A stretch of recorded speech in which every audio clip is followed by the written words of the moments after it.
අපි ඉංග්‍රීසියෙන් කතා කරමු ලියමු. Let's speak and write English. මට බඩගිනි. මට හුඟක් බඩගිනි. මට බඩගිනි නෑ. සහ මගේ බඩ පිරිලා කියන විවිධ ක්‍රම මෙම පාඩමෙන් ඔබට ඉගෙනගත හැකි. I'm hungry. මට බඩගිනි. I'm hungry because I missed my breakfast. මට බඩගිනි. මට මගේ උදේ කෑම මගහැරුණු නිසා. I'm starving. මම හාමතේ ඉන්නේ. එනම් මට හුඟක් බඩගිනි. Hurry and give me something to eat. ඉක්මන් කරලා මට මොනවා හරි කෑමට දෙන්න. My stomach is grueling. මගේ බඩ ගොරෝනා. My stomach is grueling because I am hungry. මගේ බඩ ගොරෝනා. මට බඩගිනි නිසා. I'm ravenous. I'm very hungry. මට හොඳටම බඩගිනි. Isn't dinner ready yet? රාත්‍රී ආහාරය තාම සූදානම් නැද්ද? I am famished. මට හුඟක් බඩගිනි. Is there anything to eat? මොනවා හරි කන්න තියනවද? I am so hungry. I could eat a horse. මට කොච්චර බඩගිනිද කියනවා නම් මට අශ්වයෙක් කන්න පුළුවන්. I am peckish. I am slightly hungry. මට ටිකක් බඩගිනි. I have got munchies. මට බඩගිනි. I am hungry as a bear. මට වලසෙකුට වගේ බඩගිනි. My tummy is talking to me.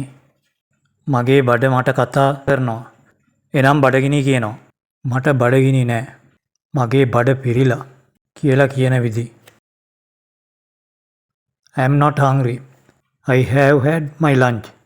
මට බඩගිනි නෑ. මම මගේ දවල් කෑම අරගෙන තියෙන්නේ. එනම් මම මගේ දවල් කෑම කාලා ඉන්නේ. I can't eat anymore. මට තවත් කන්න බෑ.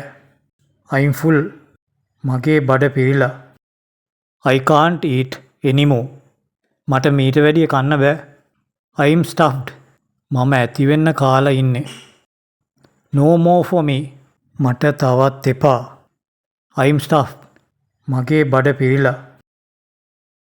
I can't eat another bit. මට තව පොඩ්ඩක්වත් කන්න බෑ. I'm absolutely stuffed. මගේ බඩ සම්පූර්ණයෙන් පිරිලා. ඔබට බඩගිනි නැති විට යම් කෙනෙක් ඔබට යම් දෙයක් කන්න දීමට සූදානම් වූ විට ඔබ එපා කියන විදි කීපයක් අපි දැන් ඉගෙන ගනිමු. Would you like something to eat? ඔබට කන්න මොනවා හරි ඕනේද? No thanks. I am full. එපා ස්තුතියි. මගේ බඩ පිරිලා. Would you like another piece of cake? ඔබට තවත් කේක් කෑල්ලක් ඕනේද? No thanks. එපා ස්තුතියි. I am stuffed.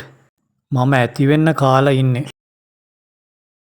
මෙම පාඩමේ ඇති ඔබට අවශ්‍ය කරුණු ලියාගෙන පාඩම් කරගෙන සුදුසු අවස්ථාවලදී යොදා ගන්න.